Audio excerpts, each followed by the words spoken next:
and welcome. A Sunny Morning is a one-act comedy written by Serafin Joaquin Quintero brothers from Spain. So this offers all elements of romance, comedy, irony, and there are hilarious situations throughout. So let us read through this and discover more. Thank you. A Sunny Morning is a one-act comedy written by Serafin and Joaquin Alvarez Quintero brothers, popularly known as the Golden Boys of Madrid Theatre. They were celebrated playwrights of the early 20th century. Together, they wrote about 200 plays, which depict the life, manners, and speech of the people of Andalusia in southern Spain. Their popular comedies contributed to the revival of Spanish theatre. Some of their popular plays are The Merry Heart, 100 Years Ago, The Galley Slave, and Apple of His Eye. Let me share a slice of the play before we go for the details. This play is about love and friendship. It revolves around Dona Laura and Don Gonzalo, two main characters. Besides, there are two other minor characters. Petra is Laura's maid, while Juanito is Gonzalo's assistant. The play begins in the present, takes us back to the past, and looks forward to a sunny morning ahead. There are hilarious situations throughout the play. The play has a Spanish background, so you must know about some of the Spanish terms used in the play. Don is a word meaning sir, used to address a man with respect. Donna is a term meaning Mrs. or Madam. Senora is used to mean Madam or Mrs. Señorita is used to address a young, unmarried woman. Señor is used to address a man with respect. A Sunny Morning is set in Madrid. It opens at a park on a beautiful sunny morning. Dona Laura, a good-looking woman of about 70 years, enters the park with a maid Petra. She sits on her usual bench feeding the pigeons with breadcrumbs. That is when Don Gonzalo, a gentleman of about 70, makes his entry with his servant Juanito. He is gouty and impatient and drags his feet while walking, which scares the birds away. He is angry that he doesn't find any bench for him to sit on. Dona Laura is annoyed and complains that he has scared away the birds. Words of anger and disapproval are exchanged between them. The initial conversation is heated yet humorous. Dona Laura continues to attack Don Gonzalo with her wit until Gonzalo decides to stop arguing further. Don Gonzalo then offers a pinch of snuff and she receives it. They sneeze 3 times each. This brings them closer. Meanwhile, Gonzalo wants to read lines from Campoamor, famous Spanish writer of the 19th century. She also shows interest in reading from the book. They both share their lighter moments talking about reading verses and about famous Spanish writers of the 19th century.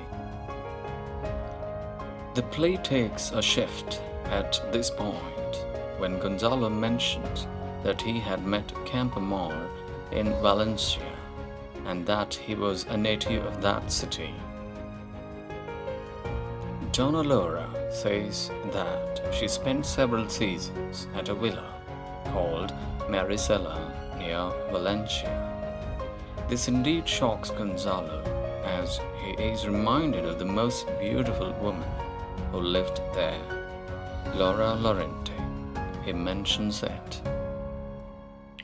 On hearing that, Donna Laura is startled. Both look at each other. She recovers and says that Laura Lorente was her best friend. Don says that she was known as the Silver Maiden in that locality. He continues to describe her that she was ideal, fair as a lily, had jet black hair and black eyes, with an uncommonly sweet expression.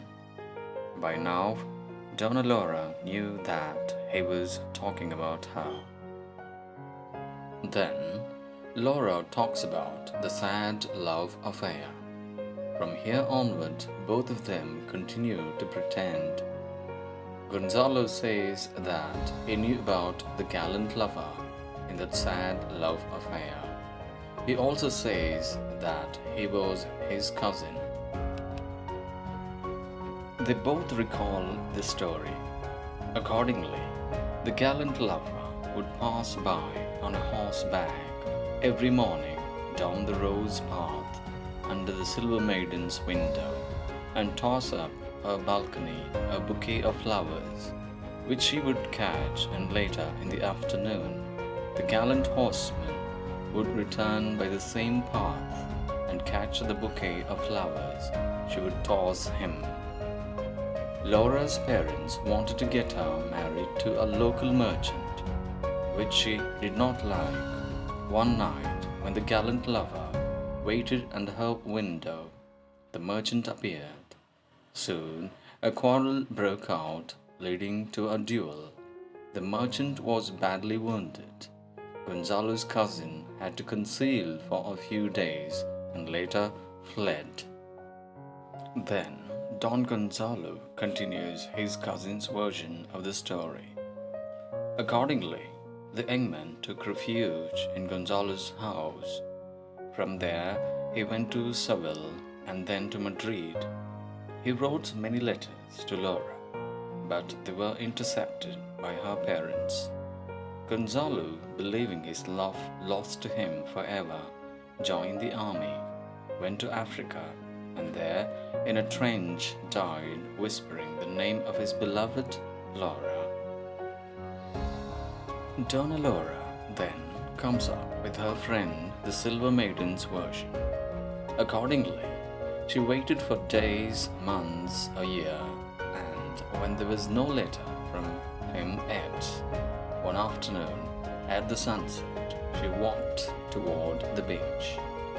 She wrote his name on the sand, and then sat down upon a rock, her gaze fixed upon the horizon. The waves murmured, the tide rose with a boom, and swept her out to sea. In fact, both of these versions are not true. Don Gonzalo ran off to Paris with a ballet dancer in 3 months, whereas Donna Laura married 2 years later. But now they are sure that they were the real lovers in the past and now are meeting here as strangers. Besides, by now they have begun to accept each other's company, while they are eager to meet next sunny morning. They are not ready to disclose their identity. Gonzalo feels that he is grotesque and wants her to remember him as a gallant horseman. Donna Laura, on her part, wants him to remember her as a black-eyed girl tossing flowers, so she doesn't reveal her true identity either. They both want to meet the next day, if that would be a sunny morning. Gonzalo wishes to come back to her bench and would like to bring the crumbs too.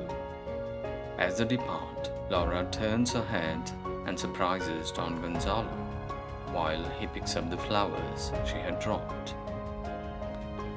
They smile at each other as if she were again at the window, and he below in the rose garden.